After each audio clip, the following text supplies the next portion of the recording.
UP के कानपुर में जिका वायरस से 100 से अधिक लोग संक्रमित हो चुके हैं।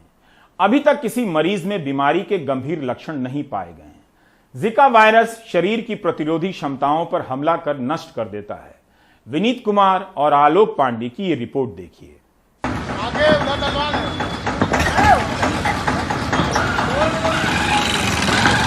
मुख्यमंत्री योगी आदित्यनाथ के आगमन से एक दिन पहले की सरकारी हड़बड़ी। कानपुर की इस बस्ती में जीका वायरस के 2 मरीज मिले हैं। आदित्यनाथ कानपुर में जीका वायरस के कहर की समीक्षा भी करेंगे। इस शहर में 3 हफ्तों में तकरीबन 100 मामले सामने आ चुके हैं। कोई आगे देखता ही नहीं है कि भैया ना हमारे यहाँ पे इतना पानी भर रहा है। ये सफाई के लिए अभी कहा उन्होंने, पर वो आया और केवल वहाँ पे पेड़ तोड़ करके और चला गया। ये कोई सफाई नहीं कराई। ज्यादातर लोगों की शिकायत है कि इस बीमारी से निपटने के लिए जो कोशिश जमीन पर दिख रही है वो बनावटी है। जसवाल साहब ये बताइए, आप ये पॉइंट आउट कर रहे थे कि भाई यहाँ स्टैग्नेंट वाटर जो है जिसकी वजह से डेंगू या ये चिकनगुनिया या जीका का वायरस का जो मच्छर होता है वो पनपता है, उसकी समस्या आपकी किस तरह की समस्या? ये नाले जो हैं पूरी तरह से खुले हुए हैं यहाँ से वहाँ तक। इसके ऊपर पत्थर जो लोग रह रहे हैं, इन लोगों ने तो एक आध पत्थर लगवा भी दिए, लेकिन ये तो गवर्नमेंट की जिम्मेदारी है ना इसको बंद करना और इस नाले को सफाई करके ये प्रॉपर चलता रहे। ये जाम नाला है, जाम नाले की वजह से इसमें मच्छर रात शाम को 5 बजे के आसपास तो इतने भीषण मच्छर होते हैं कि बिना मच्छरदानी के कोई सो नहीं सकता। कानपुर के इस सरकारी अस्पताल को देखकर कुछ राहत मिलती है। जीका वायरस के मरीजों के लिए तैयार किए गए बेड खाली पड़े हैं। अभी तक जो पॉजिटिव मरीज मिले हैं उनमें या लक्षण दिख ही नहीं रहे या हल्के हैं, लेकिन वार्ड की हेड नर्स की चिंता और भी है।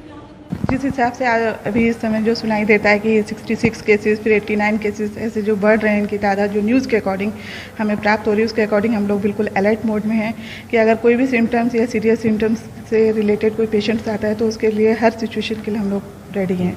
इवन डॉक्टर्स के भी जो इंस्ट्रक्शंस है वो हम लोगों को मिल रखा है। बाकी जो हम लोगों की जो तैयारी है वो फुल एंड फाइनल हर तरीके से तैयार है।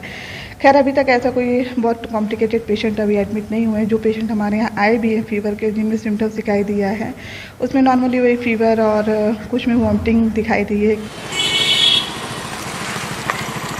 कानपुर के इस सरकारी अस्पताल के अलावा 2 और ऐसे अस्पताल हैं, वो भी सरकारी अस्पताल है जहाँ पे डेडिकेटेड जीका वायरस वार्ड बनाए गए हैं।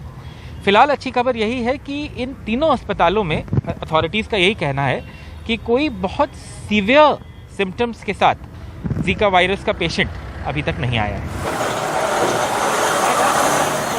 कौन कह रहा है कि कानपुर में मैनेज करने के लिए वो नहीं है? वो तो एक केस आया था तो उसकी ये हमारे उसी की तो जो केस निकल रही है मैनेज की तो चीज़ है कि जो हम लगातार रिग्रेसिवली सैम्पलिंग करा रहे हैं, रिग्रेसिवली जो मॉनिटरिंग करा रहे हैं, सर्वे करा रहे हैं, तो RRT सब वो कर रहे हैं। सारे हॉस्पिटल्स में बेड भी वो हैं, तो हम पूरी तरह से सक्षम हैं। कानपुर में चिंता की एक और बात यह है कि कम से कम 3 गर्भवती महिलाएं जीका पॉजिटिव मिली हैं। स्थानीय प्रशासन का कहना है कि फिलहाल वो स्वस्थ हैं और हर वक्त उनकी निगरानी की जा रही है। कानपुर में अरुण अग्रवाल, आलम सिद्दीकी और कैमरा पर्सन विनीत वर्मा के साथ आलोक पांडे, NDTV इंडिया।